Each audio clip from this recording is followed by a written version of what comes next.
नमस्कार, आप देख रहे हैं के न्यूज का खास कार्यक्रम देवभूमि का दंगल और मैं हूं आपके साथ गरिमा वाजपेयी। आज देवभूमि के दंगल में हम बात करेंगे 2 साल कितने बेमिसाल।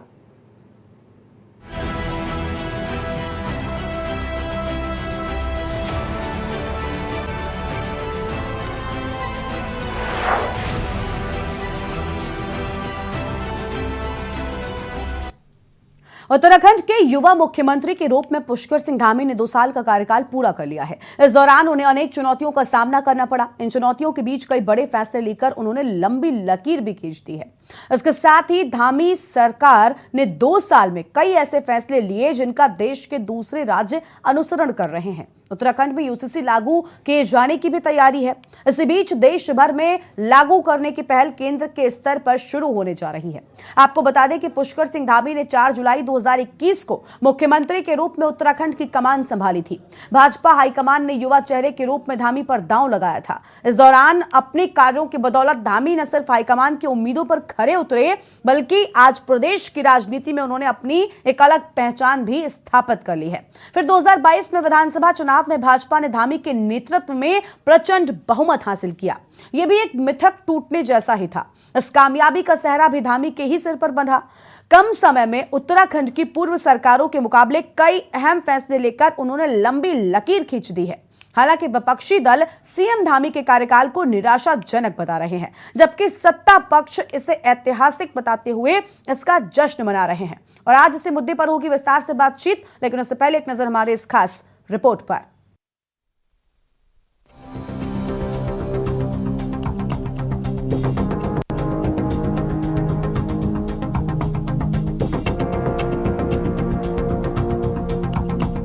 उत्तराखंड के युवा मुख्यमंत्री के रूप में पुष्कर सिंह धामी ने 2 साल का कार्यकाल पूरा कर लिया है। इस दौरान उन्हें अनेक चुनौतियों का सामना करना पड़ा। इन चुनौतियों के बीच कई बड़े फैसले लेकर उन्होंने लंबी लकीर भी खींच दी है। इसके साथ ही धामी सरकार ने 2 साल में कई ऐसे फैसले लिए जिनका देश के दूसरे राज्य का अनुसरण कर रहे हैं। उत्तराखंड में यूसीसी लागू किए जाने की भी तैयारी है। इस बीच इसे देश भर में लागू करने के पहले केंद्र के स्तर पर शुरू होने जा रही है। आपको बता दें कि पुष्कर सिंह धामी ने 4 जुलाई 2021 को मुख्यमंत्री के रूप में उत्तराखंड की कमान संभाली थी। भाजपा हाईकमान ने युवा चेहरे के रूप में धामी पर दांव लगाया था। इस दौरान अपने कार्यों की बदौलत धामी न सिर्फ हाईकमान की उम्मीदों पर खरे उतरे और आज प्रदेश की राजनीति में उन्होंने अपनी एक अलग पहचान भी स्थापित कर ली है। सरकार से लेकर संगठन तक सीएम धामी के कार्यकाल की जमकर सराहना की जा रही है। लोकप्रिय मुख्यमंत्री माननीय पुष्कर सिंह धामी जी के मुख्यमंत्रित्व काल के आज 2 वर्ष का कार्यकाल पूरा हुआ है और ये 2 वर्ष का कार्यकाल उत्तराखंड के इतिहास में स्वर्णिम काल से नाम से जाना जाएगा। उनके इस 2 वर्ष के कार्यकाल में उत्तराखंड को हर एक क्षेत्र में, चाहे विकास की दृष्टि देखें, चाहे अन्य कई विभिन्न आयामों में देखें, तो निश्चित रूप से उत्तराखंड नई ऊंचाइयों को छुआ है। और जिस प्रकार से मुख्यमंत्री जी के द्वारा इन 2 वर्ष के कार्यकाल में बहुत कठोर कदम उठाए गए हैं, वो आगे हमारे उत्तराखंड के भविष्य के लिए जो उन्होंने विजन दिया है कि 2025 तक उत्तराखंड राज्य देश का सर्वश्रेष्ठ राज्य बनेगा, उस दिशा में ये कारगर साबित होने वाला है। आपको बता दें कि समान नागरिक संहिता को लागू करने की दिशा में बढ़ाए कदम। धर्मांतरण विरोधी कानून। उत्तराखंड में देश का सबसे कड़ा नकल विरोधी कानून लागू किया। सरकारी भूमि पर अतिक्रमण के खिलाफ सख्त कार्रवाई। गरीबों को मुफ्त सिलेंडर समेत कई अन्य फैसले सीएम धामी ने लिए। इन्हीं सब फैसलों की बदौलत भाजपा धामी के कार्यकाल को ऐतिहासिक बता रही है। हालांकि विपक्षी दल सीएम धामी के कार्यकाल को निराशाजनक बता रहे हैं। को हमेशा गुलाबी नजर आ रहा होगा और उनके कार्यकर्ता चूंकि घी में छौंक के खा रहे होंगे तो उनको भी माहौल गुलाबी नजर आ रहा होगा, लेकिन वास्तव में हकीकत में उत्तराखंड की धरती आम जनजीवन के लिए बहुत कठोर हो चुकी है। वैसे यूसीसी को जो सरकार धामी जी के मुख्यमंत्री के कार्यकाल के 2 साल जो पूर्ण हुए हैं, जिस पर भारतीय जनता पार्टी बहुत खुश हो रही है और ये भी कह रही है कि सभी प्रदेशों में सबसे लोकप्रिय मुख्यमंत्री धामी जी हैं। तो देखिए, सबसे पहले तो मैं उनको उनके 2 साल के कार्यकाल पूरे होने पर उनको बधाई देता हूं, और साथ ही ये जो 2 साल बीते, इन 2 सालों में उत्तराखंड में जो मुख्य घटनाएं घटित हुई, जिन्होंने पिछले 23 वर्षों में उत्तराखंड को सबसे अधिक कलंकित करने का कार्य किया है, जिसमें हमारे सामने ये जो छात्रों पर लाठीचार्ज हुआ, अंकिता भंडारी का जो हत्याकांड हुआ, ये 2 मामले इतने जबरदस्त हुए धामी जी के कार्यकाल में, जिन्होंने पहले सभी सालों में हुए जितने भी चीज़ें थी उन सबको ढकने का काम किया। इतने बड़े ये कांड हुए हैं। कुल मिलाकर सीएम धामी ने मुख्यमंत्री के रूप में 2 साल का कार्यकाल पूरा कर लिया है। निश्चित ही भाजपा सीएम धामी के कार्यकाल को ऐतिहासिक बताएगी। हालांकि विपक्ष तो सीएम धामी के कार्यकाल को पूरी तरह से विफल बता रहा है। देखना होगा आने वाले समय में सीएम धामी तमाम चुनौतियों से कैसे निपटते हैं। डेस्क रिपोर्ट, के न्यूज़।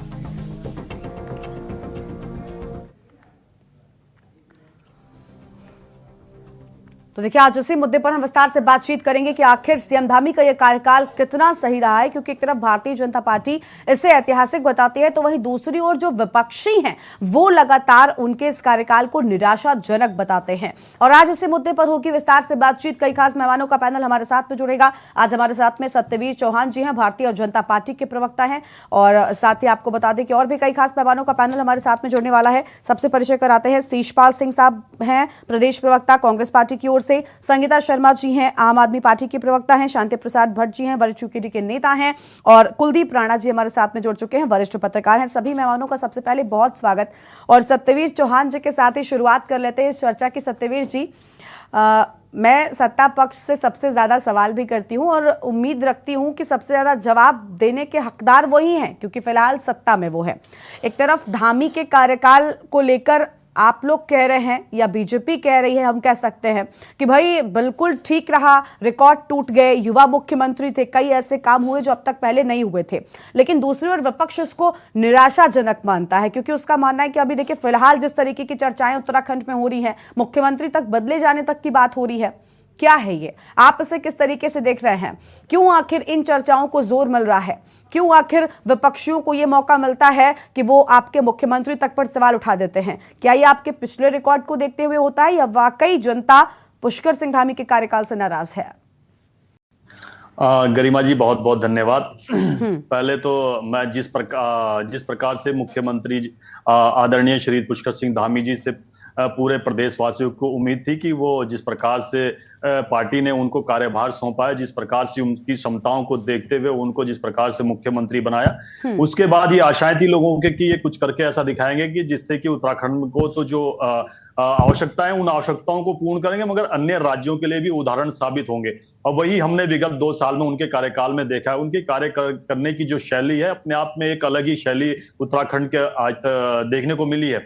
चाहे उन्होंने इस 2 साल में जिस प्रकार के उन्होंने तमाम वो फैसले लिए हैं जो कि आम जन को छूते हुए फैसले हैं, जिससे कि उनके जीवन में एक सार्थक और आमूलचूल परिवर्तन आया है, जिससे कि लगातार जो मांगे थी उत्तराखंड के, अभी भी बहुत कार्य करने को, मैं गरिमा जी बहुत कार्य करना है, मैं ये नहीं कहता हूं कि हमने संपूर्ण कार्य कर लिया है, अभी बहुत कार्य करने की आवश्यकताएं हैं और बहुत महत्वपूर्ण कार्य अभी बाकी है। जिस प्रकार से उन्होंने अपने पहले कार्यकाल में जिस कार्य को गति दी और दोबारा जिस प्रकार से जब वो आते हैं तो उन्होंने जिस प्रकार से वो तमाम कार्य किए, चाहे बांधों का जिस प्रकार से उत्तराखंड में केंद्र सरकार की तरफ से रोक थी, हमारे 18 बांध ऐसे थे जिन पे की रोक लगी हुई थी, उनमें से उन्होंने लगातार केंद्र सरकार के मंत्री से लेकर प्रधानमंत्री कार्यालय तक बैठकें करी और 12 ऐसे बांध है जिनको हमको अनुमति मिली। ठीक है सत्यवीर जी, एक बात जोड़ते जाइए, उसके बाद अपने जवाब को पूरा कर लीजिएगा, आपके ही पास रहूंगी, जवाब आपका लूंगी। आप कह रहे हैं कि बहुत सारे काम मुख्यमंत्री धामी ने कर दिए, लेकिन विपक्षी जो बातें गिनाते हैं, भला उन उनका जवाब क्यों नहीं देते सत्ता पक्ष के लोग? चाहे स्थायी राजधानी की बात हो, उत्तराखंड में पलायन की बात हो, इन सारी समस्याओं को नेग्लेक्ट क्यों किया गया, ये पीछे क्यों की गई? क्योंकि आपने यूसीसी पर बात कही थी, मुझे याद है जब पहला कार्यकाल था उस दौरान ही आपकी ओर से कहा गया था कि हम यूसीसी लाएंगे सत्ता में आते ही, और सबसे पहले ये बात उत्तराखंड में मुखर होकर उठी और उस पर धामी ने वापसी करते ही काम भी किया, तुरंत ही समिति गठित कर दी गई, सब चीजें हुई। लेकिन जो मुख्य समस्याएं थी उत्तराखंड की आम जनता की, उस पर सबसे पहले काम क्यों नहीं किया गया? मैं गरिमा जी बड़ी गंभीरता से कहना चाहूंगा कि हमने वो हर कार्य किए जो जनता की मांग थी, और उनसे हटके भी जो सरकारों के पास जिस प्रकार की अधिकारियों के माध्यम से जिस प्रकार की रिपोर्टें आई कि इसकी आवश्यकता है, उन आवश्यकताओं को करने के लिए पूरा काम किया। बात यूसीसी की रही, मैं तो कहना चाहूंगा माननीय मुख्यमंत्री जी ने अपने पहले कार्यकाल में कहा था कि हम अगर सरकार में आते हम इसको पहले कैबिनेट में लाएंगे। उन्होंने पहले कैबिनेट में लाया, और यही नहीं कि उसमें जिस प्रकार से मैं कहता हूं कि किसी भी क्षेत्र में अगर सामंजस्य बनाना है तो महिलाओं की आवश्यकता बहुत जरूरी है, उनको आगे लाना बहुत आवश्यक है। प्रधानमंत्री मोदी जी ने भी यही किया अपने कैबिनेट में। उन्होंने आजाद भारत में पहली बार है कि इतनी महिलाओं को कैबिनेट मंत्री का दर्जा दिया, और उत्तराखंड में भी पहली बार उत्तराखंड के इतिहास में होता है कि हमारी जो विधानसभा है उसको सुशोभित करने वाली भी एक महिला ही है। और यही नहीं कि जो हमारी यूसीसी की कमेटी की बनती है उसकी जो हेड है वो भी महिला ही है। तो यूसीसी उत्तराखंड के लिए इसलिए भी आवश्यकता था, जिस प्रकार की तमाम वो रिपोर्टें आ रही थी उसके आधार पर वो मुख्यमंत्री जी ने अपने उस वादे को पूरा करने जा रहे हैं। और लगातार अभी प्रेस कॉन्फ्रेंस भी, दिल्ली में भी प्रेस कॉन्फ्रेंस हुई है। एक तो 143 से अधिक बैठकें हुई है, समाज के उन संगठनों के साथ बैठकें हुई है। मैं फिर कहना चाहता हूं कि अगर कांग्रेस को इस पे आपत्ति थी कि यूसीसी की आपत्ति है, इनके प्रश्न थे, इनके उत्तर थे, इनके मन में शंका थी या कोई आशंका थी, तो जब यूसीसी वालों की जो कमेटी है उन्होंने बुलाया, और मैं फिर कहना चाहूंगा कि वो लोग हैं जिनकी बौद्धिक क्षमता पे हमको किसी को शक नहीं करना चाहिए। तब तो कांग्रेस का कोई भी व्यक्ति वहां पर नहीं गया कि हमारे मन में ये शंका है कि ये आने वाले समय में अगर आप इस प्रकार का यूसीसी में कोई प्रावधान करते हो तो इससे दिक्कतें आएगी। कांग्रेस उस समय नहीं गई। आज की डेट में इनको राजनीतिक दृष्टि से देखा जाए तो अगर ये कहीं लाभ मिल रहा होगा तो हो सकता है तो तब नहीं आए, मगर राज्य की दृष्टि से सबसे महत्वपूर्ण है, राजनीति में हम आएंगे जाएंगे, मगर सबसे महत्वपूर्ण दूसरा एक और चीज मैं खत्म करना चाहूंगा, फिर बाद में सब हल्ला करने लग जाएंगे साथ। दूसरा, उत्तराखंड की दृष्टि से जिस प्रकार से यहाँ की महिलाओं का जो 36 आरक्षण था वो 30% हमने बहाल किया, और यही नहीं जो हमारे राज्य आंदोलनकारी थे उनके 10 और उनके आश्रित भी हैं जो उनका 10% 36 आरक्षण, उनको भी हमने आरक्षण दिया। और जो हमारे लोकतंत्र के जो प्रहरी थे उनकी जो पेंशन थी उसको 16,000 से बढ़ा के 20,000 करी। आंगनबाड़ी माताएं हैं, भोजन वाली माताएं हैं, और प्रधानों का ठीक है सर, हम देखिए हम ये नहीं कह रहे कि आपने कुछ काम नहीं किया, आपने काम किया, लेकिन जो सबसे बड़ी समस्याएं हैं जिनके लिए उत्तराखंड में अगर उत्तराखंड का नाम आता है तो वहां पर सबसे बड़ी समस्याएं यही होती हैं, और जिस पर न जाने कितने धरने होते हैं, कितनी बातें होती है, लेकिन उन समस्याओं को निजात नहीं हुआ। खैर, हम आपके पास वापस लौटेंगे और मेहमान है उनको जोड़ लेते हैं। हमारे साथ में शीशपाल सिंह बिश्ताब हैं, प्रदेश प्रवक्ता कांग्रेस पार्टी की ओर से। स्वागत सर आपका भी। शीशपाल जी, आप इस कार्यकाल को कैसे देख रहे हैं? हालांकि इसमें भी कोई दो राय नहीं है कि मिथक तोड़ा है युवा मुख्यमंत्री ने, वो हुआ जो उत्तराखंड में अब तक नहीं हुआ था। देखिए गरिमा जी, जो ये 2 साल का कार्यकाल है, प्रदेश की जनता इसको निराशा भरे कार्यकाल के रूप में, जो 2 साल में जो प्रशासनिक विफलता रही है मुख्यमंत्री की, जो बेरोजगारों को रोजगार नहीं दे पाए हैं, जो कानून व्यवस्था पर लगाम नहीं लगा पाए हैं, इस रूप में प्रदेश की जनता इस कार्यकाल को देख रही है। लेकिन शीशपाल जी, फिर ऐसा क्यों होता है कि जब चुनाव होता है तो उन्हीं की पार्टी को जनता वोट दे देती है? क्योंकि पहले मुख्यमंत्री भी पुष्कर सिंह धामी ही थे, और बीजेपी तो कहती है कि पुष्कर सिंह धामी के नेतृत्व में ही बीजेपी ने इस बार दोबारा से रिकॉर्ड तोड़ा। तो ये भी मतलब सोचने का विषय है ना, इस पर भी विचार किया जाना चाहिए विपक्षियों की ओर से। गरिमा जी, आप मुझे पूरा बोलना देंगे? मैं बिल्कुल आपको बोलने दूंगी, आपने बोला इसलिए मैंने अपना सवाल जोड़ा। ठीक है, आपने जोड़ा, मैं उसका भी जवाब देता हूं। अपनी बात पूरी करिए। देखिए, जो धामी जी का जो पिछला 6 महीने का कार्यकाल था, उसके बाद जो नया कार्यकाल भारतीय जनता पार्टी को मिला, फिर भाजपा प्रचंड बहुमत के साथ इस प्रदेश की सत्ता में आई, क्योंकि यहाँ की जनता से, चाहे वो प्रधानमंत्री यहाँ पर आए हों, चाहे गृह मंत्री आए हों, या भाजपा का कोई भी नेता आया, उन्होंने प्रदेश की जनता से डबल इंजन का वादा किया, और लोगों को लगा कि डबल इंजन पर भरोसा कर लेते हैं, हो सकता है कि हमारे रोजगार यहाँ पर जो है उसकी गंगा बह जाए, विकास की गंगा बह जाए, कानून व्यवस्था में सुधार हो जाए। लेकिन जनता को क्या मिला? यहाँ पर बेरोजगारों लगातार पेपर लीक के आरोप लगा रहे हैं, नौकरियां बेचने के आरोप लगा रहे हैं, सड़क पर आंदोलन करते हैं, सरकार से सीबीआई जांच की मांग करते हैं तो सरकार उनको लाठी डंडे से पीटने का काम कर रही है। बेटी अंकिता भंडारी प्रकरण में जो बेटी मरने से पहले व्हाट्सएप चैट में लिख के गई होगी, कोई यहाँ पर वीआईपी आने वाला है, मेरे से स्पेशल सर्विस की डिमांड की जा रही है, आज तक उस वीआईपी का नाम प्रदेश की जनता को पता नहीं लगा। और आप देखिए कि प्रदेश के अंदर जो उद्योग धंधे लगे थे, सिडकुल चाहे हरिद्वार हो, देहरादून हो या उधम सिंह नगर में, वो लगातार उद्योग धंधे यहाँ पर बंद हो रहे हैं। और डबल इंजन के जिस झांसे में प्रदेश की जनता आई थी, वो डबल इंजन आज तक उत्तराखंड की धरती पर गरिमा जी उतरा ही नहीं, क्योंकि लगातार राज्य के बजट में, हर विभाग के बजट में कटौती हो रही है। प्रदेश का एकमात्र स्मार्ट सिटी अगर मैं उदाहरण के तौर पर आपको कहूं, उसी के बजट में 500 करोड़ रुपए की कटौती कर दी गई है। प्रदेश की जनता स्मार्ट सिटी के नाम पर जो अव्यवस्थाएं झेल रही है, जो शहर की दुर्दशा हो रखी है। ठीक है, ऐसी उपलब्धि, पहाड़ में आए दिन बाघ से हमारे बच्चे, हमारी महिलाएं जो है बाघ का शिकार हो रही हैं। वन विभाग मौन है, सरकार मौन है, कोई लोगों को उससे उबरने के लिए रास्ता नहीं दिखाई दे रहा है। और आप देखिए कि चार धाम यात्रा में जो अव्यवस्थाएं हैं, वो चार धाम के जो यात्री जा रहे हैं, जो श्रद्धालु जा रहे हैं, वही वीडियो बना बना के डाल रहे हैं। वो लगातार लोगों की वहां पर मौतें हो रही हैं, जो अव्यवस्थाएं बनी हैं, चाहे वहां पर सोना आप देख रहे 200 किलो सोना वो पीतल बन गया।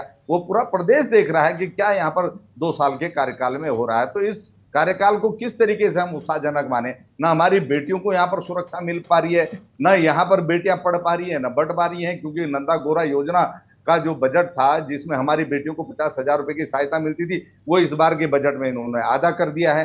तो किस रूप से उल्लेखनीय माने। अगर बेरोजगारों को आपने रोजगार दिया, जो स्किल डेवलपमेंट की बात आप कर रहे थे, वो स्किल कहीं दिखाई नहीं दे रही है। बेरोजगार लगातार आंदोलन कर रहे हैं, आप ना तो लेकिन सर लेकिन शिषपाल जी, ऐसा तो नहीं है ना कि ये बेरोजगार अचानक से आ गए। इसके पहले कांग्रेस पार्टी की भी सत्ता थी, तब प्रदेश में आखिर इन समस्याओं को निजात क्यों नहीं मिला? आज कांग्रेस पार्टी इस बात पर लगातार कहती है, वो सत्ता पक्ष पर आरोप लगाती है कि अब तक स्थायी राजधानी उत्तराखंड को नहीं मिल पाई है।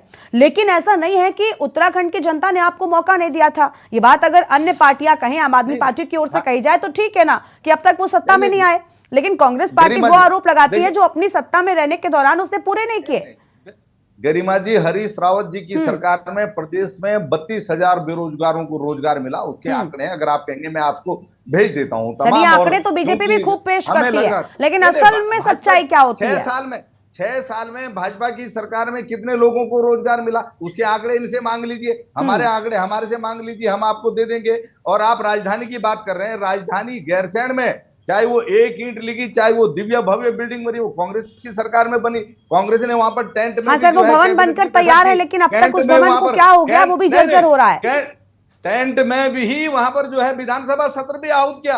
ये तो बिल्डिंग बनने के बाद भी, उसको अस्थायी राजधानी की घोषणा करने के बाद भी कि अस्थायी राजधानी वहां पर चलेगी, उसको नहीं चला पा रहे हैं। तो आप समझ सकते हैं कितने बेईमान लोग हैं। आप पलायन की बात कर रहे हैं, पलायन में 270 लोग। लेकिन सर, सवाल यही है ना कि ये समस्याएं तुरंत ही थोड़ी उत्पन्न हो गई हैं उत्तराखंड में। ये समस्याएं तब भी थी और अब भी बरकरार हैं। अगर 5 सालों के आपके कार्यकाल में आपने मेहनत की होती, आपने जनता तक इन सारी चीजों को किया होता, तो यहाँ तक पहुंचती ही नहीं समस्याएं। जिस तरीके से ये पुराने कार्यकालों को लेकर कहते हैं ना कि देश में 70 साल में कुछ नहीं हुआ, तो ऐसे ही आप भी कह रहे हैं ना कि कुछ नहीं हुआ।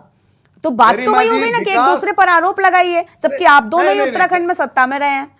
नहीं, गरिमा जी, विकास की जो रफ्तार हरीश रावत जी की सरकार ने प्रदेश में पकड़ी थी, जो युवाओं को रोजगार की बाहर उस समय शुरू हुई थी, जो प्रदेश का चहुमुखी विकास शुरू हुआ था, चाहे आप देखिए खाद्यान्न योजनाएं पहाड़ की, जो देश विदेश के अंदर उस समय उनको मार्केट उपलब्ध कराया गया, जो महिला समूह उस समय जो महिला सशक्तिकरण की योजनाएं चली, वो इन्होंने सब बंद कर दी। तो ये हमारा दोष है। आप बताइए, आप उस विकास को आगे नहीं बढ़ा पा रहे हैं। आप 4 धाम जो सुधार मार्ग हरीश रावत जी की सरकार में डीपीआर बनी, उसका बजट स्वीकृत हुआ, आज उसको ये ऑल वेदर रोड कहते हैं, वहां पर बोर्ड आज भी 4 धाम सुधार मार्ग के लगे। ये दूसरे की योजनाओं को भी अपनी उपलब्धि बता रहे हैं, क्योंकि इनको 6 साल। लेकिन सर ठीक है ना, ठीक है, आपने क्या था, मैं तो यही कह रही हूँ ना कि भाई ये सारी बातें जनता वोट देने के वक्त क्यों ध्यान नहीं रखती? जब वोट देने की बारी आती है, ये लाख गलतियां करते हैं, ये सब गलतियां कर जाते हैं, मुख्यमंत्री बदल देते हैं, ये विकास नहीं करते, लेकिन वोट इनकी पार्टी को क्यों जाता है? क्यों कांग्रेस पार्टी अपनी उपलब्धियां जनता तक नहीं पहुंचाती? गरिमा जी, कहीं ना कहीं हम अपनी उपलब्धियां जनता तक पहुंचाने में विफल रहे हैं, इस बात को मैं स्वीकार करता हूं। लेकिन डबल इंजन का जो भरोसा प्रदेश की जनता को दिया, जो झूठ प्रदेश की जनता में परोसा गया, निश्चित तौर पर उसके कारण ये सत्ता में आए। लेकिन जनता निराश है ना, पूरे देश ठीक है, की ठीक है सर। सरकार है उत्तराखंड की, जिसके 1 साल के कार्यकाल में जनता सड़क पर उतरी हो, बेरोजगार सड़क पर उतरे हो, मातृशक्ति सड़क पर उतरी हो, तो ठीक है सर, आपके पास लौटेंगे शिषपाल जी और मेहमान उनको जोड़ते सत्यपाल जी आपके पास आएंगे, सबको सुन लीजिए, बहुत सारे आरोप लगेंगे अभी आप पर। ठीक है, आम आदमी पार्टी से संगीता जी बहुत स्वागत आपका। संगीता जी आप सुन रही हैं, मैं अभी उन 2 दलों से बात कर रही थी, उन 2 दलों के प्रवक्ताओं से जिन्होंने उत्तराखंड में सत्ता पक्ष में रहे हैं, वो उनकी ओर से खूब योजनाओं की बातें की जाती हैं, दावे किए जाते हैं। आपकी ओर से 22 के विधानसभा के चुनाव में इस बार किस्मत आजमाई गई थी, आम आदमी पार्टी उतरी थी, उसने दिल्ली मॉडल को पेश करने की बात कही थी, दिल्ली मॉडल के तर्ज पर उत्तराखंड के विकास करने की बात कही थी, हालांकि जनता ने नकार दिया था। लेकिन अब आप किस तरीके से देख रही हैं? जनता ने फिर से पुष्कर सिंह धामी पर विश्वास दिखाया था और उनकी पार्टी ने भी ये माना कि उनका ये कार्यकाल बहुत अच्छा था, इसी के चलते भले उनको उनकी सीट पर हार मिल गई, लेकिन दोबारा उपचुनाव हुआ और उपचुनाव में जिताकर उनको यहां तक पहुंचाया गया। तो क्या है ये कार्यकाल उनका, किस तरीके से जनता नकार रही है? आखिर क्या वजह है कि विपक्षी उनके इस कार्यकाल पर सवाल उठा रहे हैं, जबकि उन्हीं के कार्यकाल में दोबारा सत्ता में आ गई, रिकॉर्ड टूट गए, इतिहास बदल गया? देखिए गरिमा जी, जब 6 महीने पुष्कर सिंह धामी जी रहे और उससे पहले भाजपा की सरकार थी, तो केवल एक मुख्यमंत्रियों को बदलने की प्रयोगशाला के तहत काम हुआ और लगातार हमने अस्थिरता को देखा।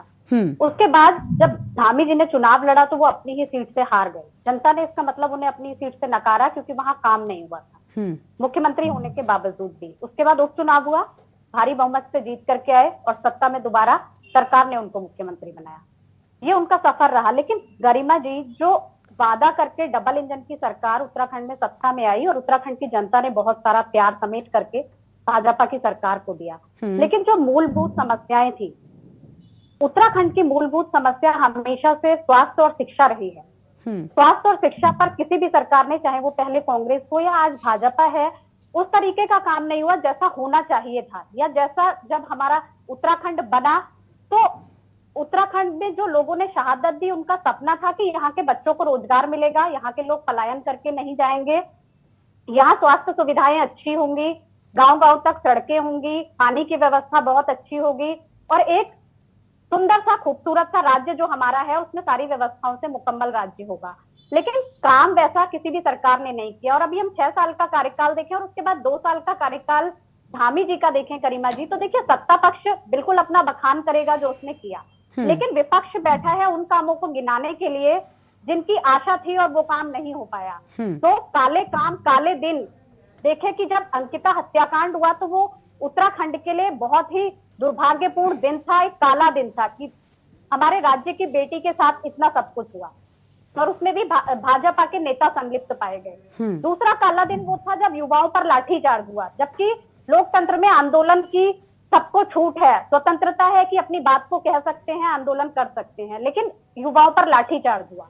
वो एक काला दिन उत्तराखंड राज्य के लिए था जिसे उत्तराखंड कभी इन 2 कामों को इन 2 साल में बिल्कुल भी भूलेगा नहीं कि धामी जी की सरकार के समय ये काम हुए। मैं स्वास्थ्य पर बात करूं गरिमा जी, तो चाहे पिथौरागढ़ जिला हो, चंपावत जिला हो, अल्मोड़ा जिला हो, आप न्यूज़पेपर उठाकर देखिए, कोई दिन आपको ऐसा ब्लैंक नहीं मिलेगा जब उसमें खबरें ना छपती हुई दिखे। और हम महिलाओं की बात करते हैं, महिलाओं ने ये राज्य बनाया। आप चौखुटिया द्वारा हाट हैं, 30,000 से ज्यादा वहां गरिमा जी महिलाओं की आबादी है मैं बात करूं, और वहां पे 2003 में अल्ट्रासाउंड की मशीन आई थी और उसके बाद आज तक कितना समय हो गया। लेकिन संगीता जी, ये नाराजगी पुष्कर सिंह धामी के दूसरी बार मुख्यमंत्री बनने के बाद वाले कार्यकाल की है विपक्ष की, या फिर आपको लगता है कि वो पहले कार्यकाल में भी कुछ ऐसे ही थे? भले ही वो छोटा वक्त था उनके मुख्यमंत्री पद के दौरान का, लेकिन क्या नाराजगी उस वक्त से है? अभी भी हुआ, लेकिन गरिमा जी जो अभी 2 काम हुए, वो अंकिता भंडारी हत्याकांड हो या युवाओं पर लाठीचार्ज हो, वो उनके इसी कार्यकाल में हुआ है, वो पिछले 6 महीने के कार्यकाल में नहीं हुआ है। ये उपलब्धि भारतीय जनता पार्टी के इसी कार्यकाल की है।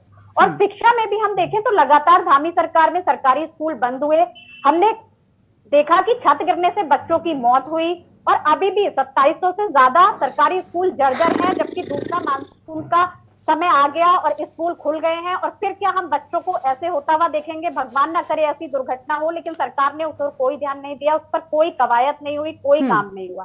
तो और पलायन जो एक उत्तराखंड के लिए बहुत बड़ी चुनौती है कि पलायन को किस तरह रोकें, पहाड़ के जो गांव है वो भूतिया होते जा रहे हैं, खाली होते जा रहे हैं, उस पर किस तरह से काम किया जाए, उसके लिए सरकार कोई ब्लूप्रिंट, कोई योजना ऐसी तैयार नहीं कर पाई कि पलायन। लगातार हम बात कर रहे हैं पुष्कर सिंह धामी के कार्यकाल को लेकर, जिस पर बातचीत करने के लिए खास मेहमानों का पैनल हमारे साथ में लगातार बना हुआ है। शांति प्रसाद भट्ट जी के साथ में शुरुआत करते हैं, उसके बाद कुलदीप राणा जी के पास जाएंगे। शांति प्रसाद जी, आप की बात करें, उत्तराखंड क्रांति दल से आप हैं। उत्तराखंड क्रांति दल ने उत्तराखंड के लिए कई सारी लड़ाइयां लड़ी हैं, तब जाकर ये राज्य स्थापित हो पाया है।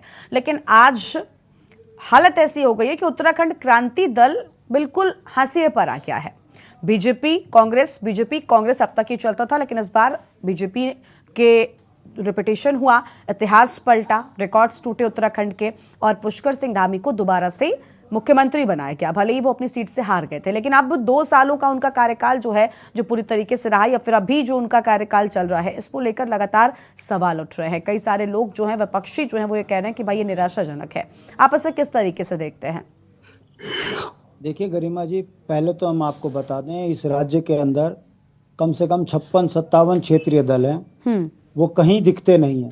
हाँ। हम राज्य बनाने वाली अग्रणी पार्टी हैं, और आज भी बुनियादी सवालों पे हम संघर्ष कर रहे हैं। चुनाव हारते हैं, ये फर्क नहीं पड़ता, लोकतंत्र में जनता के मुद्दे जिंदे रहने चाहिए, उस पर हम काम कर रहे हैं। बिल्कुल। आज का आपका जो है, कितने बेमिसाल ये 2 साल धामी सरकार के, भाई गरिमा जी, इस बात को समझने की जरूरत है। धामी जी के लिए तो निश्चित रूप से बेमिसाल हैं ये 2 वर्ष। ऐसा कहां होगा कि दिल्ली वाले जितने भी के नेता हैं खुश थे, तभी तो उनको हारने के बाद दोबारा मुख्यमंत्री बनाया गया। और वो मुख्यमंत्री बनने के बाद उन पर आरोप खनन माफियाओं की गोद में और शराब माफियाओं की गोद में बैठने का लगा। इस राज्य के अंदर पहला मुख्यमंत्री है जिसने किसी महिला के कहने पर कि मेरा पति संविदा में इसे रेगुलर कर दो, इन्होंने अपनी शक्तियों का इस्तेमाल करते हुए विपणन की एक चिट्ठी लिखी और उसको रेगुलर कर दिया। ये इनकी योग्यता है। और भारतीय जनता पार्टी बिल्कुल सही कर रही है कि दिल्ली वालों को अगर खुश करोगे तो हारने के बाद भी आपको पोषित किया जाएगा, और अगर आप इस राज्य के लिए काम करोगे तो त्रिवेंद्र रावत की तरह आपको नेपथ्य में फेंक दिया जाएगा।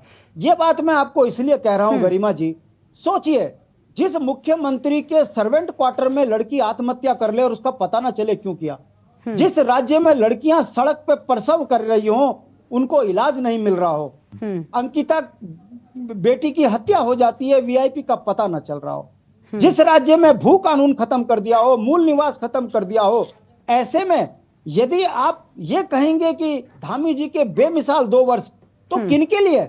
उनके लिए जो राज्य को लूट रहे हैं। और कौन? वो भारतीय जनता पार्टी से जुड़े हुए लोग दिल्ली वालों को खुश कर रहे हैं, उत्तराखंड की छाती को चीरकर उत्तराखंड को बर्बादी की ओर लेके जा रहे हैं।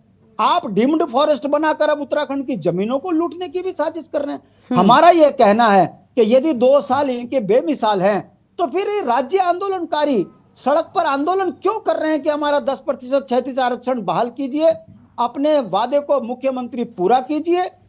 और आपने कहा था कि 1700 जो कर्मचारी आरक्षण से लगे हैं उनकी नौकरी को खतरा नहीं होगा, तो ये शहीद स्मारक में धरने पर आंदोलनकारी बैठे क्यों हैं? यदि आप इसकी मूल तय पे जाएंगे गरिमा जी, तो समझने वाली बात यह है कि भारतीय जनता पार्टी पूंजीपतियों की पार्टी है। जनता के बीच में झूठ बोलना, बार बार बोलना, और उसके बाद उसको स्थापित करने के लिए मीडिया को मैनेज कर अपने झूठ को स्थापित करने का यह काम है। मैं पूछना चाहता हूं, देखिए, नौकरियां बेच दी, बेरोजगारों पे लाठियां चल गई, 307 के मुकदमे हो गए। ऐसे में यदि आप कहते हो कि ये लोकतंत्र है और धामी जी की वाई होनी चाहिए, तो इसके लिए मैं साधुवाद करूंगा भारतीय जनता पार्टी की सोच की। मैं आपसे पूछना चाहता हूं गरिमा जी कि ऐसा कौन सा लोकतंत्र में धामी जी ने काम कर दिया? हाँ, या तो हमको भी बता दीजिए कि पीतल से सोना कैसे बनाया जाता है, QR कोड लगा के मंदिरों से चंदा कैसे खाया जाता है, ये आम जनता को भी सिखा दीजिए। ठीक है, आम घर की रोटी यानी आपको भी साफ तौर पर यही लग रहा है कि देखिए, बिल्कुल जनता नाराज है पुष्कर सिंह धामी से, और उनके कार्यकाल में कोई भी यहाँ पर काम ना होने की बात आप कहते हैं। ठीक है, ठीक है, हाँ, सवाल मैं खत्म कर रहा हूँ बात। सवाल नाराज होने का नहीं है, हाँ। सवाल इस बात का है कि मुख्यमंत्री जी को अगर प्रेमचंद अग्रवाल पे कार्रवाई करते, हम मानते कि मुख्यमंत्री जी जनहित का काम कर रहे हैं। हमारी जमीनों में जिस तरीके से बंदरबाट हो रही है, यदि मुख्यमंत्री जी यहाँ के मेयर के ऊपर कार्रवाई करके उसे जेल भेज देते, तो हमें लगता कि चाउमीन वाला जो है 100 अरब करोड़ों की संपत्ति का मालिक कैसे बन गया। अगर मुख्यमंत्री धामी जी हाकिम के परिवार के साथ साथ हाकिम के हाकिम को भी जेल भेज देते तो हमको लगता कि मुख्यमंत्री जी बहुत अच्छा काम कर रहे हैं। हम जिन बुनियादी चीजों में बात कर रहे हैं, अगर भारतीय जनता पार्टी के प्रवक्ता इस पर एक भी बात बता दें तो मैं आपके सामने हाथ जोड़ के माफी मांग लूंगा। मगर क्या करें, बताना कुछ है नहीं। राज्य कर्ज में डूब गया, नौजवान सड़कों पे पिट रहे हैं, उत्तराखंड की जमीनें बिक गई, भू कानून खत्म हो गया, उत्तराखंड का मूल निवास खत्म कर दिया। उसके बाद भी यदि दिल्ली वालों को खुश करने के लिए खनन माफियाओं की शराब सरकार बन जाए, शराब माफियाओं की सरकार बन जाए और डिबेट में 2 साल बेमिसाल बताएं, तो फिर हम ये ना कहें कि ये कौन से बेमिसाल हैं भाई। जो सरकार जिनकी विधायकी चली गई खटीमा से, उनको क्यों दोबारा बैठा दिया? इसका मतलब जो जितना बड़ा कमा के दिल्ली को देगा वो उतना उत्तराखंड के अंदर राज करेगा। हमारी बेटियां सुरक्षित नहीं है, रोजगार सुरक्षित नहीं है, हमारा अस्तित्व खतरे में आ गया। ठीक है शांति प्रसाद जी, और भी लोग हैं, उनकी राय लेते हैं, आपके पास लौटेंगे। शांति प्रसाद जी आपको रोक रहे हैं प्लीज। कुलदीप राणा जी हैं। कुलदीप जी, आपने सारी चर्चा को सुन लिया होगा, मैं सबसे आखिर में आपके पास आई। आप वरिष्ठ पत्रकार हैं और राजनीति को बेहतर समझते हैं, इसलिए अभी आपने सुना यहाँ पर यूकेडी की ओर से शांति प्रसाद जी ने भी बड़ी अहम बातें कह दी कि देखिए खटीमा से नकार दिया गया था, दोबारा चुनाव हुआ, वो सारी बातें ठीक है, जनता उससे अवगत है, जनता जानती है कि क्या हुआ क्या नहीं हुआ। लेकिन अब कार्यकाल को लेकर जब सवाल उठ रहे हैं, एक तरफ बीजेपी जश्न मनाती है, वो कहती है कि भाई हमने तो यहाँ पर हमें तो वो पुष्कर सिंह धामी ने कर दिखाया, उनके कार्यकाल में ही हमने उत्तराखंड दोबारा जीत लिया, तो ये बड़ी बात थी, इसमें भी कोई दो राय नहीं है कि भारतीय जनता पार्टी के लोगों ने ही कहा था कि अंदर खाने से ही उनको हराने की साजिश रची गई थी, इसके चलते ही वो चुनाव हारे थे अपनी सीट से।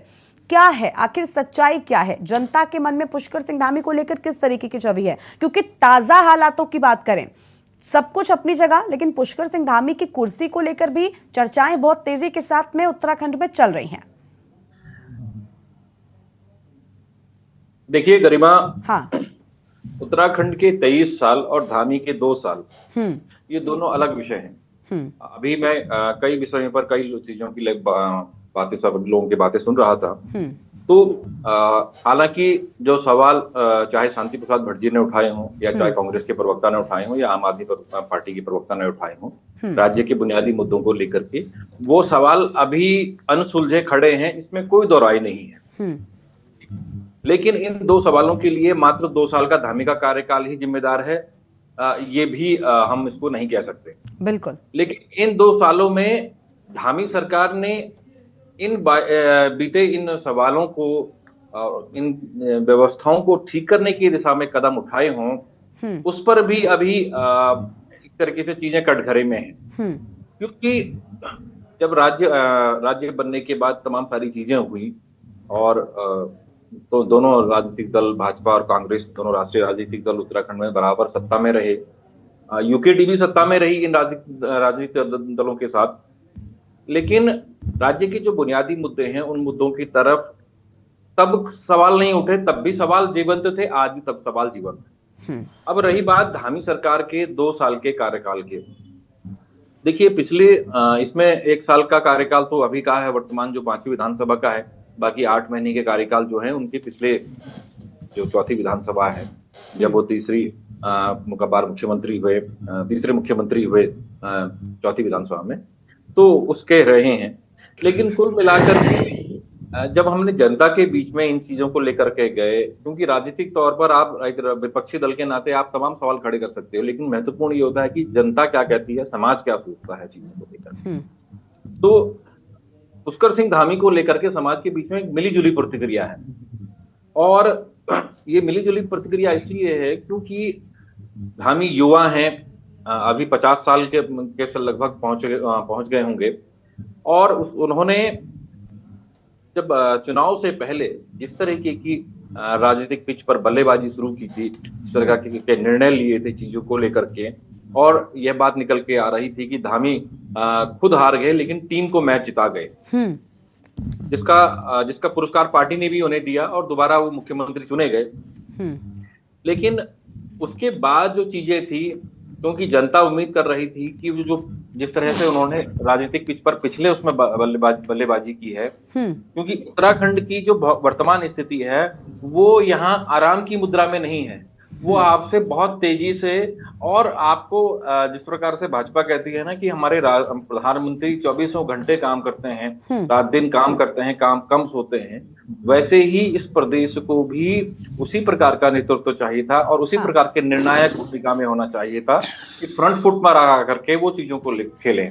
क्योंकि अभी भी राज्य की स्थितियां, अब देखिए, जो इस राज्य का सबसे बड़ा बुनियादी सवाल है जिसके इर्द गिर्द सारी चीजें खड़ी होती हैं, वो है राज्य की वित्तीय व्यवस्था। पिछले 22 साल में, 23 साल में क्या हुआ, मैं उसकी तरफ अब नहीं जाऊंगा क्योंकि हमने बहुत चर्चाएं की हैं। लेकिन बड़ी बात यह है कि पिछले 2 साल में और अभी जब 5वीं विधानसभा में शपथ लेने के बाद पुष्कर सिंह धामी के वित्त व्यवस्थाओं में सुधार के कितने कदम उठाए गए, व्यवस्थाओं को लेकर के हमारे राजस्व प्रणाली मजबूत हो सके, हमारे आय के स्रोत बढ़ सकें, क्योंकि जब आय के स्रोत बढ़ेंगे उसके पीछे एक बड़ी प्रक्रिया है जिसमें रोजगार है, इंडस्ट्रियलाइजेशन है, तमाम सारी चीजें हैं। तो ये सारी चीजें जब खड़ी होंगी तभी ये सारी चीजें तैयार होती हैं। लेकिन ये अनसुलझे सवाल हैं जिन पर जनता भी सोचती है कि क्या हुआ है, क्योंकि ये कहीं ना कहीं चीजें अभी भी कटघरे में है और इन सवालों के उत्तर राज्य के नेतृत्व के पास उनको ही देना होगा, क्योंकि जनता का एक भरोसा उनकी तरफ है। दूसरी चीज ये है कि देखिए, भाजपा एक विचारधारा वाली पार्टी है, वैचारिक पार्टी, और उत्तराखंड में भाजपा अपने वैचारिक मुद्दों पर सफल रही है।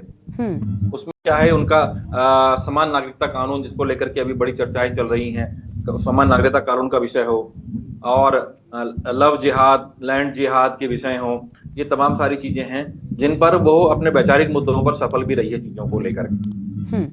पुष्कर सिंह धामी ने जब चीजें प्रदेश में नकल को लेकर के इतना बड़ा बवंडर खड़ा हुआ और देश का सबसे मजबूत नकल विरोधी कानून बनाने का काम भी पुष्कर सिंह धामी ने किया, जिसके परिणाम आने वाले समय में निकल करके आएंगे। ठीक है, लेकिन उसके अलावा कई अनसुलझे सवाल हैं जो अभी खड़े हैं, वो मौलिक रूप से खड़े हैं, जिनमें हमेशा से ये बात निकल करके आती थी कि उत्तराखंड की जो नौकरशाही है वो सरकार पे हावी रहती है, सत्ता पर हावी रहती है। भले आज यहाँ पर भाजपा के प्रवक्ता अपनी पार्टी का, अपनी सरकार का बचाव कर लें, लेकिन अंदर खाने मन में तो वो भी जानते हैं कि सत्ता में बैठे, शासन तंत्र में बैठे ब्यूरोक्रेट्स उनके साथ और आम आदमी के साथ, जनता के साथ किस तरह का व्यवहार करते हैं। अभी कुछ महीनों पहले ही नहीं बल्कि 2 महीने पहले ही मुख्यमंत्री कार्यालय से एक सूची जारी हुई जिसमें अधिकारियों को पहाड़ी पर्वतीय जिलों में जिले आवंटित किए गए कि आपको इन गांवों का दौरा करना है, इन जिलों का दौरा करना है। मैं भाजपा प्रवक्ता से पूछना चाहूंगा कि कितने अधिकारी पर्वतीय क्षेत्रों में गए, वो बताएं अभी। बिल्कुल, अभी जवाब लेते हैं सत्यवीर जी से। तो ऐसे कई सारी चीजें हैं, क्योंकि अब जनता के बीच से भी ये बात निकल के आ रही है कि भाई सरकार तो अपनी है, क्योंकि चुनाव हमने है, सरकार तो अपनी है, लेकिन शासन तंत्र अपना नहीं। क्योंकि शासन तंत्र में बैठे हुए कई अधिकारी आज भी जनता की आंख में खटक रहे हैं। क्यों खटक रहे हैं? क्योंकि ये सवाल ही भाजपा के प्रवक्ता को देना है, क्योंकि कई अधिकारी जो मुख्यमंत्री के इर्द गिर्द बैठे हैं, कई नौकरशाह, जिनका जो पिछली भाजपा सरकार में, जिसमें सबसे लंबा कार्यकाल जिनका त्रिवेंद्र रावत का रहा, उनमें कई अधिकारी जिनको त्रिवेंद्र रावत ने बाकायदा सस्पेंड किया था और वो कई मामलों में आरोपी भी रहे। लेकिन आज उसी राजनीतिक दल की सरकार में बस नेतृत्व अलग है, लेकिन वो अहम पदों पर हैं। बिल्कुल, यानी नौकरशाही कहीं ना कहीं देखिए इस सारी चीजों पर असर डाल रही है। बिल्कुल गरिमा, तो ऐसे में जो नेतृत्व की जो छवि है वो अपने आप कटघरे में आ जाती है। ठीक है, इसके लिए आप कहीं सवाल नहीं पैदा कर रहे हैं या चीजों को लेकर के कोई बुराई नहीं कर रहे हैं, लेकिन आपने स्वयं अपनी छवि को कटघरे में खड़ा कर दिया। ठीक है। कुलदीप जी आपके पास लौटेंगे। सत्यवीर जी के पास बहुत सारे सवाल हो भी चुके हैं, मुझे लगता है अब मैं क्या सवाल करूं। बहुत सारे विपक्षों को आपने सुन लिया, अभी कुलदीप जी ने भी एक सवाल उठाया है, उम्मीद है आप जवाब देंगे उपलब्धियां गिनाने से आगे बढ़कर। सवालों के साथ समय भी बहुत हो गया है। जी। मैं कुलदीप जी के बात से ही शुरू कर लेता हूं। कुलदीप जी ने कहा कि नौकरशाही बहुत हावी है और कितने अधिकारी लोग क्षेत्रों में गए हैं कि उन्होंने वहां पर भ्रमण किया या वहां पर रात्रि विश्राम किया या वहां पर लोगों की समस्याओं को एड्रेस किया कि नहीं किया। तो सबसे पहले तो मैं बताना चाहूंगा कि हमारी धामी जी की सरकार है जिसमें आईएएस ऑफिसर से लेके आईएफएस ऑफिसर से लेके पीसीएस ऑफिसर से लेके निचले तबके तक के जो भ्रष्टाचारी लोग होते हैं आज जेल की सलाखों के पीछे है। आप एक उदाहरण मुझे बता दीजिए कांग्रेस के समय के कालखंड का, एक क्लर्क भी जेल के अंदर कोई भ्रष्टाचारी गया हो। कुलदीप जी के साथ मैं कंफर्म करना चाहूंगी। सत्यवीर जी रोक रही हूँ, वक्त पूरा दूंगी। सत्यवीर जी वक्त पूरा दूंगी। कुलदीप जी, कई बार ऐसा हुआ है, मुझे अच्छे से याद है कि जब सत्ता पक्ष के लोगों ने ही नौकरशाही पर सवाल उठाए हैं और वो बीजेपी के ही थे। कई बार ऐसा हुआ जब खुलकर लोग बोले हैं, जब सर के ऊपर पानी गया तो लोगों ने कहा कि देखिए नौकरशाही हमें काम नहीं करने दे रही है या हमारे आदेशों के तहत काम नहीं हो रहा है। तो फिर आप ये कहकर नहीं बच सकते कि आपके सत्ता पक्ष में ऐसा हुआ नहीं है। सतपाल महाराज उसका प्रबल उदाहरण है, वो तो मंत्रिमंडल इसीलिए मैंने कुलदीप जी से कंफर्म कराई। हाँ, तो मैं अपनी बात को कंप्लीट कर लेता हूं। तो कांग्रेस के कालखंड में एक ऐसा बता दीजिए कि कोई क्लर्क भी जो भ्रष्टाचारी हो जेल की सलाखों के पीछे गया, और जबकि मुख्यमंत्री कार्यालय से ऑडियो वीडियो किस प्रकार के आ रहे सबने देखे। और बात रहा कि अधिकारी कहे कि वहां पर नहीं गए, मैं देहरादून जिले के अंदर हूँ, यहाँ की जो जिला अधिकारी सत्यवीर जी नहीं, आप क्या करते हैं जब हम आपसे सवाल करते हैं तो आप ये बताने लग जाते हैं कि कांग्रेस के कार्यकाल में क्या हुआ।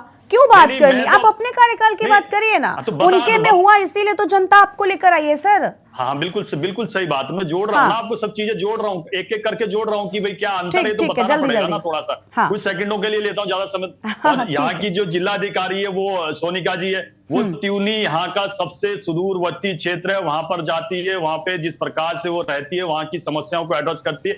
मुख्यमंत्री जी खुद जा रहे हैं, और मैं कहना चाहूंगा टिहरी जिला भी देहरादून जिले से जिस प्रकार से लगता हुआ है, अब वहां के जो जिला अधिकारी थे वो परसों एक हफ्ते पहले धान लगा रहे थे खेतों के अंदर जाके। आपने कभी इस प्रकार के उदाहरण देखे हैं कि कोई जिलाधिकारी धान लगा रहा हो या कोई जिलाधिकारी स्कूल में जा रहा हो, वहां की व्यवस्थाओं को देखा? अगर ये सब चीजें ना, अब ये सब चीजें नहीं दिख रही हो तो ये समाप्त करते ही अब मैं बढ़ जी ठीक है, उनको पूरा करने दीजिए। शांति प्रसाद जी उनको बोलने दीजिए, आप बोल लीजिएगा।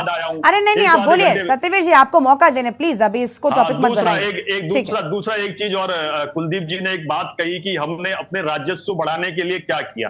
अभी कल का अखबार उठा के देख लीजिए, अमर उजाला के फ्रंट पेज पे, अगर किसी ने ना पढ़ा हो तो कल ही का पुराना, एक दिन पुराना अखबार है। भारत की जो जीएसटी के जो अभी आंकड़े आए हैं वो 18% पिछले जीएसटी के आंकड़े से बढ़ोतरी हुई है, और उससे भी ज्यादा 1% हमारे राज्य की, हमारे 19% है। तो ये देख लीजिए कि हमारी सरकार ने, आदरणीय मुख्यमंत्री जी किस प्रकार से इन सब चीजों के लिए काम किया है। अब बात आती है कि सरकार के जो 2 साल है उन सालों को कैसे देखा जाए, किन चीजों से देखा जाए। मैं एक सिंपल सा उदाहरण आपको देना चाहता हूं गरिमा जी। किसी भी सरकार का, चाहे किसी भी दल की सरकार हो, आपको सबसे महत्वपूर्ण हो जाता है उस बीच में जो चुनाव आ रहे हो, किसी भी प्रकार के चुनाव हो, वो चुनाव में परिणाम किस प्रकार के आते हैं, उन चुनाव से ये परिलक्षित होता है कि सरकार के पक्ष में आए या विपक्ष में आए। अगर उसके पक्ष में आए, इसका मतलब यह कि सरकार सही दिशा में काम कर रही है, जिन जनभावनाओं के आधार पर आई थी उन जनभावनाओं के आधार पर काम कर रही है। हरिद्वार का इन्होंने अंकिता प्रकरण बोला, बहुत ही दर्दनाक घटना थी और पूरा उत्तराखंड शब्द हो गया उससे। उसी बीच में हरिद्वार का चुनाव हुआ। अगर हमारी सरकार उस समय कदम ना उठाती, हमारे ऊपर आरोप लगाए कि एक भी इसमें गवाह नहीं है, जब चार्जशीट फाइल होती है इतने कम समय में 90 गवाह उसमें होते हैं, सारे अपराधी जेल के पीछे। मगर इसी के साथ मैं जोड़ना चाहूंगा आपकी अनुमति से गरिमा जी, इनके कांग्रेस के राष्ट्रीय प्रवक्ता है आचार्य प्रमोद कृष्णन, उनका ट्विटर हैंडल खोल के देख लीजिए, उनका पिन पोस्ट है। जब श्रद्धा हत्याकांड दिल्ली के अंदर होता है, 40 टुकड़ों में वो मिलती है, अशोक गहलोत जो एक प्रदेश के मुखिया है वो कहते हैं कि ये छोटी मोटी घटना है, तो वो उसके लिए लिखते हैं आचार्य प्रमोद कृष्णन की एक मुख्यमंत्री इस प्रकार की बातें करता है। तो आज ये इस प्रकार की, शीला दीक्षित ने किसकी पैरवी करी थी आपको यही पता है, और अरविंद केजरीवाल ने तो सिलाई मशीन दी थी उस निर्भया केस में। तो ये किस प्रकार की बातें करो। और हरीश रावत के समय पे हल्द्वानी में एक प्रकरण हुआ था इसी प्रकार का, एक अपराधी बता दिया। फिर आपने वही शुरू कर दिया ना कि अपनी बात नहीं बतानी है, उनकी कमियां गिनानी है। मैं तो बार बार कह रही हूँ भाई, 19 लाख बुराइयां थी, इसीलिए तो आपको लाया गया ना सर, इसीलिए आपको लाया गया। अब उनके कार्यकाल की बातें या कमियां गिनाकर फायदा क्या है बताइए। हम अगर वर्तमान मुख्यमंत्री की बात करेंगे तो बेहतर होगा। गरिमा जी एक बात और बताना चाहता हूँ, ये उत्तराखंड जो राज्य है वो सैनिक बहुल राज्य है। यहाँ पर सबसे हर परिवार से लगभग यहाँ पे सेना में है, चाहे वो आर्मी, एयरफोर्स, नेवी या अन्य फोर्सेज में हो। मगर यहाँ पर जिस प्रकार से मांग थी कि उनकी कोई निशानी के लिए कोई इस प्रकार का स्थल बनाया जाए, पहले हमने सैन्य स्मारक बनाया, कल जिस प्रकार से सैन्य धाम का उद्घाटन किया है, तो आप देख लीजिए हमने सेना के लिए भी काम किया, महिलाओं के लिए भी काम किया, चाहे महालक्ष्मी योजना के माध्यम से जिस प्रकार से उनको फिर ये कौन से लोग हैं सर जो आवाज उठाते हैं? ये कौन से लोग हैं जिनको लगता है कि ठीक नहीं चल रहा सब कुछ? ये कौन से लोग हैं जो महंगाई से परेशान हैं? ये लोग भी तो आपके प्रदेश से ही है ना, आपके प्रदेश में ही समस्याएं होती हैं तब उठते हैं क्या? सर आप बताइए, मूलभूत सुविधाएं, मैं मानती हूं कि आप राजनीतिक दल, बहुत सारे मुद्दे हैं, बहुत कुछ बेहतर होना चाहिए, उस पर काम होना चाहिए, लेकिन सबसे पहले क्या मूलभूत सुविधाओं पर बात नहीं होनी चाहिए? क्या जो सबसे ज्यादा असर डाल रही है आम जनता पर, क्या उन पर बात नहीं होनी चाहिए? क्या आप बताइए, उत्तराखंड में बेहतर शिक्षा, बेहतर स्वास्थ्य की पूरी तरीके से तैयारी हो चुकी है। आप यूसीसी पर काम कर रहे हैं, ठीक है, करिए, मैं इस बात को बिल्कुल नहीं मानती कि आपको नहीं करना चाहिए, लेकिन क्या उत्तराखंड में अस्पताल जगह जगह पर खुल गए? क्या पहाड़ों पर मौजूद लोगों को अस्पताल पहुंचने के लिए रातों रात इंतजार नहीं करना पड़ता? सर ये आप जानते होंगे। धरातल पर जो स्वास्थ्य के क्षेत्र में काम किया है, आपको कुछ मैं आपको बताना चाहता हूँ। 275 से अधिक ऐसी जांचें हैं जो निःशुल्क की जा रही है। 10 अरब से अधिक का पैसा उत्तराखंड राज्य का फिर आपके यहाँ पर ही स्वास्थ्य मंत्री जी बाहर जाकर इलाज क्यों कराती हैं? अगर इतना सब अच्छा है तो आपके यहाँ के मंत्री बाहर इलाज क्यों कराते? अरे सुन लीजिए, हाँ सुनेंगे सर, आपको सुन रहे हैं हम। मैं कह रहा हूं कि अटल आयुष्मान में 10 अरब से अधिक का पैसा हमारी सरकार ने खर्च किया है। और 200 मैंने आपको बोला 275 से अधिक जांचें मुफ्त हो रही है। 108 जो सेवाएं हमारे जब खंडूरी जी तब शुरू हुई थी कांग्रेस कालखंड में, उसके लिए तेल के लिए पैसे नहीं होते थे, मगर एक बार भी हड़ताल और तेल की इस प्रकार की समस्या नहीं। एक बात के साथ मैं अपनी बात को खत्म करना चाहता हूँ। 4 धाम की यात्रा की बात करी कांग्रेस के प्रवक्ता ने, तो मैं कहना चाहूंगा कि 4 धाम के लिए तो हमने जितना करना चाहिए था, प्रधानमंत्री मोदी जी कई बार केदारनाथ सर, लेकिन सर ठीक है सर, आप चाहे जितना गुणगान करिए, आप चाहे जितना गुणगान करिए, 4 धाम यात्रा के सच रह रहकर तस्वीरों के माध्यम से सामने आते रहते हैं। 4 धाम यात्रा में रूट पर कितनी असुविधाएं हैं, इस बात को लेकर मुझे लगता है आप जाइए कभी आम व्यक्तियों की तरह। मैं सुन रही थी आपको, लेकिन आप बोलेंगे ना, आप जाइए कभी आम व्यक्ति की तरह, तब आपको पता चलेगा ये जो लोग 4 धाम से होकर आते हैं वो सुविधाओं का बखान खूब तरीके से करते हैं। सुन लीजिए, मैं कह रहा था कि चाहे प्रधानमंत्री मोदी जी का बद्रीनाथ के लिए मास्टर प्लान हुआ, चाहे पहली बार कोई प्रधानमंत्री टीन शेड के नीचे वहां पर माणा गांव में रुकते हैं। और यही नहीं, कांग्रेस के कालखंड में जो उसमें मुख्यमंत्री, हमारे मुख्यमंत्री थे निशंक जी, मुख्यमंत्री थे, हमारे राष्ट्रीय अध्यक्ष नितिन गडकरी थे, उन्होंने यमुनोत्री के रोपवे के लिए अनुमति दिलाई थी। ठीक है सर, अनुमति को हरीश रावत ने बंद कराया। अच्छा, पुष्कर सिंह धामी ठीक है, हाँ, हरीश रावत की गलती हम बार बार कहती हूँ कि भाई आपको यही काम है, आप सत्ता पक्ष विपक्षियों पर और विपक्षी सत्ता पक्ष पर, यही काम है। हरीश रावत की गलतियां गिनिए, लेकिन स्मार्ट सिटी का पैसा वापस गया वो आपको नजर नहीं आएगा। स्मार्ट सिटी का पैसा वापस गया, इस पर कभी बात की आपने खुलकर? आपने हरीश रावत ने क्या किया, कांग्रेस ने क्या किया, आप क्या कर रही है, इस पर जवाब देना है आपको, तो फिर हम सवाल करेंगे। मैं आपको बड़े धैर्य से कहना चाहता हूँ, आप जब देहरादून के अंदर की बात कर रहे हैं तो यहाँ बल्लूपुर है, देहरादून के अंदर ही है बल्लूपुर से लेके आप देख लीजिए पोंटा साइकिल किस प्रकार से पैसा वापस क्यों गया सर? पैसा वापस क्यों गया? 550 करोड़ उत्तराखंड के लिए बेहतर होता, उत्तराखंड स्मार्ट सिटी बनता, देहरादून क्यों गया वापस? कौन जिम्मेदार है? आप खर्च नहीं कर पाए, केंद्र ने पैसा दिया और वापस ले लिया। गरिमा जी क्या सुनना, क्या जवाब है? आप इधर उधर की बातें गिनाएंगे, मैं सीधा जवाब बताइए, क्यों गया पैसा, क्यों गया पैसा, बताइए, मैं आपसे सवाल कर रही हूँ। मैं गरिमा जी आपको कहना चाहता हूं, जितना पैसा हमारी केंद्र की सरकार ने हमें दिया, हाँ। उस केंद्र के पैसे को जिस प्रकार से लगाना चाहिए था, एक पैसा भी भ्रष्टाचार में कहीं पर नहीं लगाया हमने। तो सर आपको लगता है कि आपका स्मार्ट सिटी बन गया? आपको लगता है कि आपका स्मार्ट सिटी बन गया? 550 करोड़ वापस गए थे सर, 550 करोड़ बहुत बड़ी धनराशि है, जिससे आप कितना विकास कर सकते थे, सड़कों के गड्ढे नहीं भरे। आप जवाब नहीं देंगे तो मैं आपको टोकूंगी ना, आप सवाल का जवाब नहीं दे रहे हैं, आप कह रहे हैं कि हमने सब कर दिया। सर माफ कीजिए, एक जवाब सवाल पूरा नहीं होता, दूसरा मैं पूछ तो रही हूँ ना, मैं पूछ रही हूँ, बताइए पैसा क्यों गया, बताइए पैसा क्यों गया जल्दी से, और मेहमान है उनको जोड़ना है, ठीक है जल्दी से बताइए। हाँ, मैं कहना चाहता हूँ स्मार्ट सिटी में जिस प्रकार से काम हो रहा है और बहुत बेहतरी से काम हो रहा है और अच्छे तरीके से काम हो रहा है, और आने वाले समय में हमें आवश्यकता पैसों की होगी हमारी सरकार केंद्र में वो सरकार है, वाह। उसको लगता है कि सरकार काम कर रही है राज्य में, तो उसको धन की आवश्यकता है, वो धन ठीक है, उनको लगा था ना। ठीक है सर, आपको लगता है कि आपके इस जवाब से जनता सहमत हो जाएगी या ये तर्क वाला जवाब था? तो माफी। गरिमा जी ये बताइए, जो ऋषिकेश कर्णप्रयाग रेलवे लाइन बिना पैसों के बन रहा है, बल्लुपुर जो तो पैसा पहले आया था, अगर पहले बजट पास हुआ था। नहीं सर ठीक है, तो और मेहमान है उनको भी जोड़ेंगे। सत्यवीर जी प्लीज। से बात कर रहे हो सर कैसी बात, क्या आपके पास जवाब नहीं है कि 500 करोड़ क्यों चले गए? आपके पास जवाब नहीं है और आप कह रहे हैं कि जब सरकार को लगेगा वो फिर दे देगी। सरकार ने पहले दिया था तो एक बजट बनता है, उसके बाद ही पैसा पास किया जाता है। ये सरकार यूं ही किसी को दे देती है? तो कम से कम इस तरीके की तर्कहीन बातें मत करिए। ठीक है सत्यवीर जी और मेहमान है प्लीज, बहुत कम समय है हमारे पास, और भी लोगों को जोड़ना है। कांग्रेस से प्रवक्ता है शीशपाल जी, जल्दी से बताइए। देखिए वो कह रहे हैं कि भाई सरकार तो बैठी है, दोबारा लगेगी जरूरत हम सरकार से दोबारा ले लेंगे। वैसे भी डबल इंजन की सरकार है, केंद्र में भी हमारी है। आपको लग रहा है सब कुछ ठीक ठीक चल रहा है? गरिमा जी, ये तो देहरादून के लोगों से पूछ लीजिए जो स्मार्ट सिटी के काम से अगर खुश हो। अगर यहाँ शहर में आप पैदल भी निकल के दिखा दें, गाड़ी से निकलना तो दूर की बात।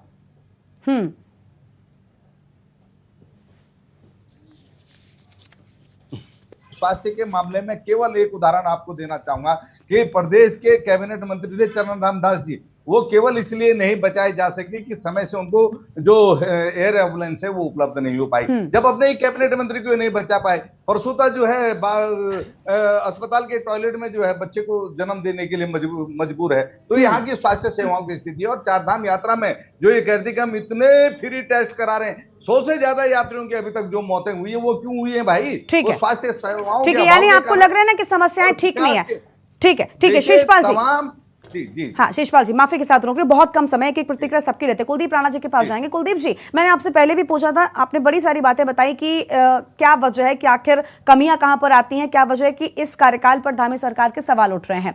लेकिन वर्तमान की स्थिति पर भी मैं आपसे चाहती हूं कि आप कुछ बताएं, क्योंकि धामी जी लगातार दिल्ली दरबार में जाते रहते हैं। वो कहते हैं कि शिष्टाचार मुलाकात है, आज भी मुलाकात हुई उनकी, कल भी मुलाकात हुई, 4 दिनों से दिल्ली में ही है। क्या यही वजह है कि उनका दिल्ली जाना प्रदेश की जनता को खटकता है? क्या यही वजह है कि लोगों को लगता है कि दिल्ली दरबार के लिए काम कर रहे हैं, सारे जो फैसले हो रहे हैं वो दिल्ली से हो रहे हैं, ना कि धामी जी ले रहे हैं? देखिए गरिमा, निसंदेह इसमें कोई दोहराई नहीं है कि भाजपा के अब तक के तमाम मुख्यमंत्रियों में पुष्कर सिंह धामी पार्टी के भीतर बेहद सशक्त है और उत्तराखंड में भी उनकी स्थिति बहुत मजबूत है। वो एक कमजोर मुख्यमंत्री या इस तरह की चीज यहाँ उनके पीछे कोई घटना इस तरह की नहीं है। दूसरी बात यह है क्योंकि उत्तराखंड का एक स्वभाव बन चुका है बीच में, क्योंकि हमने देखा है कि यहाँ लगातार मुख्यमंत्री बदले गए हैं, है ना। एनडी तिवारी को छोड़ दिया जाए तो उसके बाद उससे पहले भी और उसके बाद भी कोई मुख्यमंत्री ऐसा नहीं है जिसने अपना 5 साल का कार्यकाल पूरा किया। बिल्कुल ठीक है, लेकिन बावजूद इसके वर्तमान में जिस तरीके की पुष्कर सिंह धामी की स्थिति है और पुष्कर सिंह धामी अपनी तरफ से जिस तरह के उन्होंने प्रयास किए हैं, हालांकि जो सवाल हमने खड़े किए हैं ये बुनियादी सवाल हैं जिन पर ध्यान देने की जरूरत है, जो अभी भी जनता जिनको लेकर के उनकी तरफ आशा भरी निगाहों से देख रही है। लेकिन वहीं जनता का एक विश्वास ये भी है कि धामी युवा है, धामी की सोच पर जो राज्यों को लेकर के परिलक्षित होती है उसमें उनका विश्वास भी है कि वो इनको कर लेंगे। लेकिन कहीं ना कहीं जो उनके चारों तरफ, क्योंकि देखिए नैरेटिव तब क्रिएट होता है ना, उनके चारों तरफ जो लोग हैं उनकी तरफ, अभी यशवीर जी कह रहे थे, सॉरी सत्यवीर जी कह रहे थे कि डीएम देहरादून, मैं आपको बताऊं सत्यवीर जी कि मुख्यमंत्री ने जब वो आदेश किया था उसके बाद एकमात्र आपके अधिकारी शैलेश बगोली वो पिथौरागढ़ गए थे, उसके बाद कोई अधिकारी नहीं गया पहाड़ में साहब। एक अधिकारी, मैं उसी विधानसभा से आता हूँ, मैं रोकना चाहूंगा उसी विधानसभा से मैं आता हूँ, ठीक है, मैं उसी मैं रोकना चाहूंगा, मैं क्षमा के साथ रोकना चाहूंगा, उसी विधानसभा से मैं आता हूँ। सोनिका जी वहां पर गई, वहां पर रुकी, वहां की ग्राउंड रिपोर्ट ली, तो मैं अरे भाई जो सत्यता उस सत्यता को, ठीक है सत्यवीर जी प्लीज, समय बहुत कम है, जल्दी से बहुत कम शब्दों में प्लीज। वो पहाड़ की डीएम नहीं है, वो देहरादून की डीएम है। आपका प्रधानमंत्री माना गए, कितने आईएएस उसके बाद माना गए बताइए जरा? अरे लगातार जा रहे हैं, लगातार जा रहे हैं। कहाँ गए, कौन गया? एक अधिकारी का नाम बताइए ना। सारे अधिकारी जा रहे हैं, उत्तराखंड ठीक है। कुलदीप जी समय बहुत कम है, माफी के साथ हमें चर्चा को यहीं पर रोकना पड़ेगा, समय बहुत कम है हमारे पास में। ठीक है सत्यवीर जी, ठीक है, हम यही उम्मीद करते हैं कि देखिए और बेहतर इस कार्यकाल को करिए ताकि विपक्षों को मौका न मिले। आप सभी मेहमानों का बहुत शुक्रिया आज की हमारी चर्चा में आने के लिए, अपनी बात रखने के लिए। तो देवभूमि के दंगल में आज हम बात कर रहे थे कि आखिर धामी का ये कार्यकाल कितना बेमिसाल रहा है। हालांकि सत्ता पक्ष एक तरफ जहां इसे ऐतिहासिक ऐतिहासिक मानती है तो वहीं विपक्षी लगातार इसको निराशाजनक कह रहे हैं। आखिर क्यों, ये बड़ा सवाल है। देवभूमि के दंगल में आज उतना ही। तमाम बड़ी खबरों के लिए आप देखते रहिए के न्यूज इंडिया और अब से थोड़ी ही देर में हमारा खास कार्यक्रम जनहित देखना मत भूलिएगा।